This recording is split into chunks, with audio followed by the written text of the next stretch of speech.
খবর শুনছেন আশা news channel থেকে। আজ জানাবো পশ্চিমবঙ্গ দেশ ও বিশ্বের বাছাই করা 50টি গুরুত্বপূর্ণ তাজা খবর। চ্যানেলে নতুন হয়ে থাকলে চ্যানেলটিকে অবশ্যই সাবস্ক্রাইব করবেন। খবরের শুরুতেই শিরোনাম। রাশন কেলেঙ্কারিতে বড় অভিযোগ, ভুতুরে নামের আড়ালে লুট হচ্ছে খাদ্যশস্য। খাদ্যসাথী প্রকল্পে কড়া নজরদারির দাবি। 7 শ্রী 5 রাজপ্রাসাদ, শত কোটি টাকার সম্পত্তি। তৃণমূল কাউন্সিলরকে ঘিরে চাঞ্চল্যকর তথ্য সামনে। তৃণমূলের নতুন সমীকরণের ইঙ্গিত, 18 সাংসদকে নিয়ে বড় পরিকল্পনার বার্তা কাকলি ঘোষ দস্তিদারে।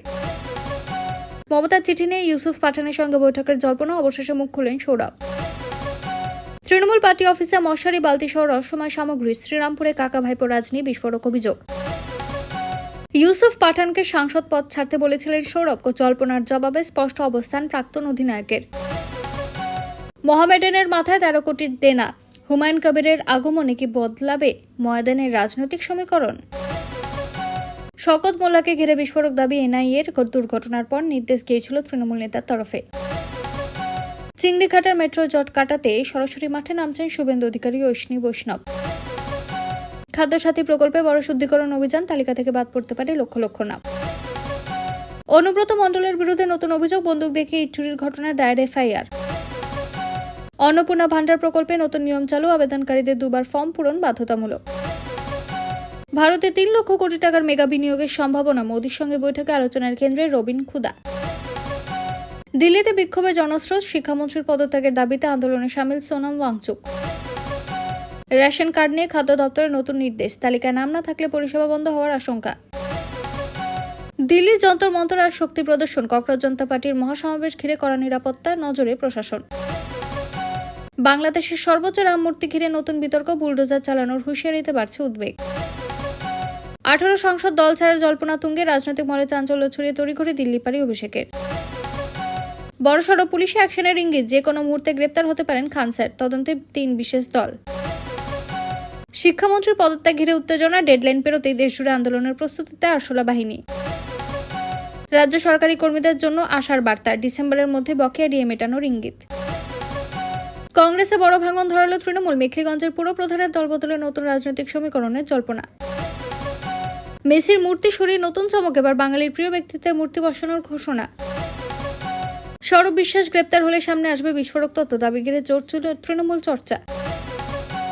বাংলাদেশে অনুপ্রবেশ ঘিরে নতুন বিতর্ক, ফিরিয়ে নিতে না চাইলে ভারতে কি করবে প্রশ্ন বিজেপি বিধায়ক। ফিরহাদের ইস্তফা ঘিরে তোলপাড় রাজনীতি, ভোট ভাঙার আশঙ্কার মাঝে কাউন্সিলরদের ঘিরে জরুরি বৈঠক মমতার। অবৈধ নির্মাণ কাণ্ডে নতুন অভিযোগ, জাভেদ খানকে ঘিরে বিস্ফোরক মন্তব্য তৃণমূল সাংসদের। ফিরহাদ মেয়র পদ ছাড়তে আবেগঘন দৃশ্য, কান্নায় ভেঙে পড়লেন তৃণমূল কাউন্সিলর। ভারতীয় ক্রিকেটের নতুন যুগের সূচনা, টি-20 দলের অধিনায়ক হিসেবে শ্রেয়সের নাম ঘোষণা, প্রথমবার সুযোগ বৈভবের। রাজনীতি, প্রশাসন ও খেলার ময়দানে একের পর এক বড় ঘটনা, রাজ্য জুড়ে উত্তপ্ত আলোচনা, বাড়ছে জল্পনা বিতর্ক। মমতার প্রস্তাবে সাফ না, বহরমপুর ছাড়তে অস্বীকার করে জোর রাজনৈতিক চর্চার কেন্দ্রে ইউসুফ পাঠান। অভিষেকের ডায়মন্ড হারবার এফসির বিরুদ্ধে তদন্ত শুরু, একাধিক অনিয়মের অভিযোগে চাঞ্চল্য। মমতার সঙ্গে আছি কিন্তু ভুলের সঙ্গে নই, বিস্ফোরক পোস্টে দলের অন্তরের ক্ষোভ উগরে দিলেন কুনাল। যুদ্ধের আঁচ জ্বালানির বাজারে ভারতে তেলের দাম ঊর্ধ্বমুখী, পাকিস্তানের দাম শুনে অবাক নেটিজেনরা। অন্নপূর্ণা ভান্ডারে 3000 টাকা পেয়ে হতবাক গ্রামীণ চিকিৎসক, নতুন করে আলোচনার প্রকল্প। এরপর দেখে নেব বিস্তারিত খবর। রাজ্যের খাদ্যসাথী প্রকল্পে তথাকথিত ভুতুরে বা অযোগ্য উপভোক্তাদের চিহ্নিত করতে বড়সড় যাচাই অভিযান শুরু হয়েছে। সরকারের দাবির উদ্দেশ্য হল রেশন ব্যবস্থা অপচয় ও সম্ভাব্য দুর্নীতি রোধ করা। খবরে বলা হয়েছে, ভোটার তালিকায় বিশেষ টিভি সংশোধন প্রক্রিয়া যাদের নাম বাদ পড়েছে তাদের তথ্য খাদ্য সরবরাহ দপ্তরের সঙ্গে মিলিয়ে দেখা হবে। এসডিও বিডিও অফিস থেকে তালিকা পাঠানোর পর সংশ্লিষ্ট ব্যক্তিরা বাস্তবে অস্তিত্ব যোগ্যতা যাচাই করা হবে। যাচাই অযোগ্য প্রমাণিত হলে তাদের রেশন কার্ড নিষ্ক্রিয় করা হতে পারে। প্রতিবেদনে আরও দাবি করা হয়েছে যে প্রায় 63 লক্ষ নাম যাচাইয়ের আওতায় আসতে পারে, তবে যারা নাগরিকত্ব সংক্রান্ত আবেদন করেছেন বা সংশ্লিষ্ট ট্রাইব্যুনালে আপিল করেছেন তাদের রেশন পরিষেবা আপাতত চালু থাকবে।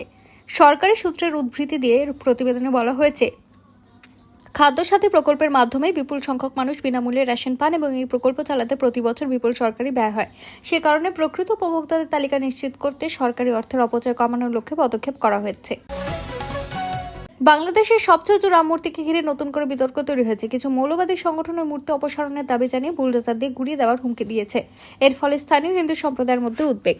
প্রতিবেদন অনুযায়ী সংশ্লিষ্ট রাম মূর্তিটি বাংলাদেশের অন্যতম বৃহৎ হিন্দু ধর্মীয় স্থাপনার অংশ হিসেবে পরিচিত। মূর্তিটি শুধু ধর্মীয় প্রতীক নয়, স্থানীয় হিন্দুদের সাংস্কৃতিক ও সামাজিক পরিচয়ের সঙ্গে যুক্ত। খবরে আরও বলা হয়েছে, সাম্প্রতিক সময়ে বাংলাদেশে বিভিন্ন মূর্তি, স্মারক ও স্থাপনা নিয়ে বিতর্ক, ভাঙচুরের ঘটনা নিয়ে আলোচনা বেড়েছে। অতীতে ধর্মীয় বা রাজনৈতিক কারণে বিভিন্ন স্থাপনা অপসারণ বা ক্ষতিগ্রস্ত করার ঘটনাও ঘটেছে। এই ঘটনাকে কেন্দ্র করে প্রশাসনের ভূমিকা নিয়ে প্রশ্ন উঠেছে। স্থানীয় হিন্দু সংগঠনগুলির দাবি, ধর্মীয় স্থাপনার নিরাপত্তা নিশ্চিত করতে সরকারকে দ্রুত পদক্ষেপ করতে হবে। অন্যদিকে বিষয়টি নিয়ে সামাজিক যোগাযোগ মাধ্যমেও ব্যাপক আলোচনা শুরু হয়েছে। তবে এই ধরনের প্রতিবেদনের ক্ষেত্রে অভিযোগ, হুমকি ও রাজনৈতিক প্রতিক্রিয়াগুলোকে স্বাধীনভাবে যাচাই করা গুরুত্বপূর্ণ। সংশ্লিষ্ট পক্ষগুলির আনুষ্ঠানিক বক্তব্য, প্রশাসনিক পদক্ষেপ সম্পর্কে আরও তথ্য সামনে এলে বিষয়টি আরও স্পষ্ট হবে। বিহারের জনপ্রিয় শিক্ষক ও ইউটিউবার ফয়সাল খানকে ঘিরে নতুন বিতর্ক তৈরি হয়েছে। তার কোচিং প্রতিষ্ঠান খান গ্লোবাল স্টাডিজের গুলি চলার অভিযোগের ঘটনায় পাটনা পুলিশ তদন্ত জোরদার করেছে এবং 3টি বিশেষ তদন্তকারী দল গঠন করেছে। খবরে বলা হয়েছে, কোচিং সেন্টারের সংঘর্ষ, গুলি চালানোর ঘটনাকে কেন্দ্র করে কদমকুয়া থানায় এফআইআর দায়ের করা হয়েছে। তদন্তে ইতিমধ্যে খান স্যারের 2 নিরাপত্তা রক্ষীকে গ্রেপ্তার করা হয়েছে এবং তাদের কাছ থেকে অস্ত্র উদ্ধার করা হয়েছে। প্রথমে খান স্যার দাবি করেছিলেন যে তার কোচিং সেন্টারের বাইরে গুলি চালানো হয়েছে। পরে তিনি জানান, উত্তেজনাপূর্ণ পরিস্থিতিতে তিনি স্পষ্টভাবে বিষয়টি বুঝতে পারেননি এবং প্রাথমিক তথ্যের ভিত্তিতে মন্তব্য করেছিলেন। এদিকে পুলিশের তদন্তে ঘটনাটি নতুন মোড় নিয়েছে। তদন্তকারীরা বিভিন্ন সিসিটিভি ফুটেজ, সাক্ষ্য প্রমাণ ও আটক ব্যক্তিদের জিজ্ঞাসাবাদের ভিত্তিতে ঘটনার সম্পূর্ণ চিত্র খতিয়ে দেখছেন। এই কারণে 3টি বিশেষ তদন্তকারী দল অথবা এসআইটি মাঠে নেমেছে বলে প্রতিবেদনে উল্লেখ রয়েছে। গুরুত্বপূর্ণ বিষয় হলো, এখনো পর্যন্ত পাটনা পুলিশের পক্ষ থেকে খান স্যারের গ্রেপ্তারের কোনো আনুষ্ঠানিক ঘোষণা করা হয়নি। সংবাদ মাধ্যমে তার সম্ভাব্য গ্রেপ্তার নিয়েও জল্পনা চলে, তদন্ত এখনো প্রক্রিয়াধীন রয়েছে। কেন্দ্রীয় শিক্ষামন্ত্রী ধর্মেন্দ্র প্রধানের পদত্যাগের দাবিতে আন্দোলনের যে সময়সীমা বা ডেডলাইন ঘোষণা করা হয়েছিল তা শেষ হওয়ার পর এবার দেশ জুড়ে বৃহত্তর আন্দোলনের প্রস্তুতি শুরু করেছে তথাকথিত ককরোচ জনতা পার্টি। অভিজিৎ দীপকের নেতৃত্বে দিল্লি যন্তর মন্তরে বিক্ষোভ কর্মসূচির ডাক দেওয়া হয়। খবরে বলা হয়েছে, নিট, সিবিএসসি, সিইউইটি সহ বিভিন্ন পরীক্ষাকে ঘিরে অনিয়ম, প্রশ্ন ফাঁস এবং শিক্ষার্থীদের ভবিষ্যৎ নিয়ে উদ্বেগের জেরে এ আন্দোলন শুরু হয়েছে। আন্দোলনকারীদের দাবি, লক্ষ লক্ষ ছাত্রছাত্রী ক্ষতিগ্রস্ত হয়েছে এবং তার দায়ে শিক্ষামন্ত্রী নিয়ে পদত্যাগ করা উচিত। প্রতিবেদন অনুযায়ী অভিজিৎ দীপকে সমর্থকদের নিয়ে দিল্লিতে শান্তিপূর্ণ সাংবিধানিক পদ্ধতিতে প্রতিবাদের প্রস্তুতি নেন। তার দাবি, শিক্ষা ব্যবস্থার বিভিন্ন ব্যর্থতার জন্য সরকারের জবাবদিহি প্রয়োজন এবং শুধুমাত্র দিল্লি নয়, দেশের বিভিন্ন শহরেও প্রতিবাদ কর্মসূচি ছড়িয়ে দেওয়ার পরিকল্পনা রয়েছে। আরও বলা হয়েছে, আন্দোলনের পক্ষ থেকে দাবি করা হয়েছে যে শিক্ষার্থীদের স্বার্থ রক্ষার জন্য কর্মসূচি সম্পূর্ণ অহিংস উপায়ে পরিচালিত হবে। দিল্লি পুলিশের কাছ থেকে প্রয়োজনীয় অনুমতি নিয়ে বিক্ষোভ করার কথা জানানো হয়েছে। শিক্ষামন্ত্রীর পদত্যাগের দাবিতে নির্ধারিত সময়সীমা শেষ হওয়ার পরই আন্দোলন থামছে না, বরং তা আরও বড় আকারে দেশব্যাপী ছড়িয়ে দেওয়ার প্রস্তুতি চলছে বলে দাবি করা হয়েছে সিজেপির তরফে। অন্নপূর্ণা ভান্ডার প্রকল্পে আবেদন করার ক্ষেত্রে নতুন নিয়ম চালু হয়েছে। এখানে আবেদনকারীদের তথ্য যাচাইয়ের জন্য একাধিক ধাপে ফর্ম পূরণ করতে হতে পারে। প্রকল্পের আওতায় মাসিক আর্থিক সহায়তা পাওয়া আবেদনকারীদের অনলাইন বা অফলাইন মাধ্যমে ফর্ম জমা দিতে হবে। প্রতিবেদন অনুযায়ী বর্তমানে যারা অন্য সামাজিক প্রকল্পের সুবিধাভোগী তাদেরও নতুন করে তথ্য যাচাইয়ের জন্য আবেদন পূরণ করতে বলা হয়েছে। আবেদন জমা দেওয়ার পর সংশ্লিষ্ট প্রশাসনিক কর্তৃপক্ষ তথ্য যাচাই করবে এবং যোগ্যদের চূড়ান্ত তালিকা অন্তর্ভুক্ত করা হবে। ফর্ম পূরণের জন্য অনলাইন পোর্টালের পাশাপাশি বিডিও অফিস, ডিএম অফিস, পৌরসভা ওয়ার্ড অফিস থেকে অফলাইনে ফর্ম পাওয়া যাচ্ছে। অনেক এলাকায় ক্যাম্পের মাধ্যমে আবেদন গ্রহণের ব্যবস্থা রয়েছে। 2 বার ফর্ম ফিল আপ বাধ্যতামূলক যে বলা হয়েছে তার অর্থ মূলত প্রাথমিক আবেদন জমা দেওয়ার পর তথ্য যাচাই অনুমোদনের প্রক্রিয়া, অতিরিক্ত তথ্য বা পুনরায় নিশ্চিতকরণের প্রয়োজন হতে পারে বলে উল্লেখ রয়েছে। তবে এই নিয়মের বিস্তারিত সরকারি নির্দেশিকা সংশ্লিষ্ট দপ্তরের পক্ষ থেকে প্রকাশিত হলে আরও স্পষ্ট হবে। রাজ্য সরকারি কর্মীদের বকেয়া ডিএ নিয়ে গুরুত্বপূর্ণ বার্তা উঠে এসেছে। সম্প্রতি মুখ্যমন্ত্রীর সঙ্গে বিভিন্ন সরকারি কর্মচারী সংগঠনের বৈঠকে ডিএ সংক্রান্ত বিষয় নিয়ে আলোচনা হয়। বর্তমানে রাজ্য সরকারি কর্মীরা 18% হারে ডিএ পাচ্ছেন, যেখানে কেন্দ্রীয় সরকারি কর্মীদের ডিএর হার অনেক বেশি। কর্মচারী সংগঠনগুলির দাবি, দীর্ঘদিন ধরে জমে থাকা বকেয়া ডিএ দ্রুত মিটিয়ে দিতে হবে এবং ভবিষ্যতে ডিএ বৃদ্ধির জন্য একটি স্থায়ী নির্দেশিকা জারি করতে হবে। প্রতিবেদন অনুযায়ী বৈঠকে মুখ্যমন্ত্রী আশ্বাস দিয়েছেন যে 22 জুনের রাজ্য বাজেটে ডিএ সংক্রান্ত সুখবর থাকতে পারে। কর্মচারী সংগঠনের নেতারা আশা করেছেন প্রথম ধাপে বকেয়া ডিএর অন্তত অর্ধেক মিটিয়ে দেওয়া হতে পারে।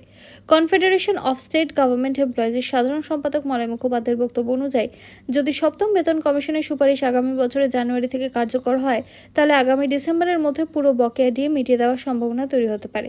তবে এটি এখনো সরকারি ঘোষণা নয়, বরং কর্মচারী সংগঠনের প্রত্যাশা।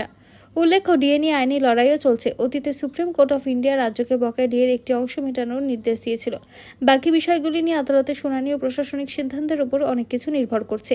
সংক্ষেপে, রাজ্য সরকারি কর্মীদের বকেয়া ডিএ নিয়ে ইতিবাচক ইঙ্গিত মিলেছে এবং কর্মচারী সংগঠনগুলি আশা করছে যে ধাপে ধাপে পরিশোধের মাধ্যমে ডিসেম্বরের মধ্যে পুরো বকেয়া মিটতে পারে। তবে এই মুহূর্তে চূড়ান্ত সরকারি ঘোষণা হয়নি। পশ্চিমবঙ্গে ভোটার তালিকার স্পেশাল ইন্টেনসিভ রিভিশন অর্থাৎ এসআইআর এর তথ্যের ভিত্তিতে খাদ্যসাথী প্রকল্পের উপভোক্তাদের তালিকাও খতিয়ে দেখার উদ্যোগ নেওয়া হয়েছে। প্রশাসনের আশঙ্কা, বহু ক্ষেত্রে মৃত ব্যক্তি, অন্যত্র চলে যাওয়া ব্যক্তি বা অযোগ্য নাম এখন বিভিন্ন সরকারি সুবিধাভোগীর তালিকায় রয়ে গিয়েছে। খবরে বলা হয়েছে, এসআইআর প্রক্রিয়া ইতিমধ্যে প্রায় 63 লক্ষের বেশি নাম ভোটার তালিকা থেকে বাদ পড়েছে। এই তথ্যকে ভিত্তি করে খাদ্যসাথী প্রকল্পের উপভোক্তাদের তথ্যের সঙ্গে মিলিয়ে দেখা হতে পারে। যদি কোনো ব্যক্তি ভোটার তালিকায় না থাকেন বা তার তথ্য নিয়ে অসঙ্গতি ধরা পড়ে, তাহলে সংশ্লিষ্ট রেশন কার্ড ও সুবিধাভোগীর তথ্য যাচাই করা হতে পারে। প্রশাসনের যুক্তি, খাদ্যসাথী প্রকল্পে বিপুল পরিমাণ সরকারি অর্থ ব্যয় হয়, তাই প্রকৃত সুবিধাভোগীদের কাছ থেকে সুবিধা পৌঁছানো এবং ভুয়ো বা অযোগ্য নাম বাদ দেওয়ার জন্য তালিকা পরিশোধনের কাজ অত্যন্ত জরুরি। সে কারণে এসআইআর তথ্যকে একটি রেফারেন্স হিসেবে ব্যবহার করার আলোচনা সামনে এসেছে।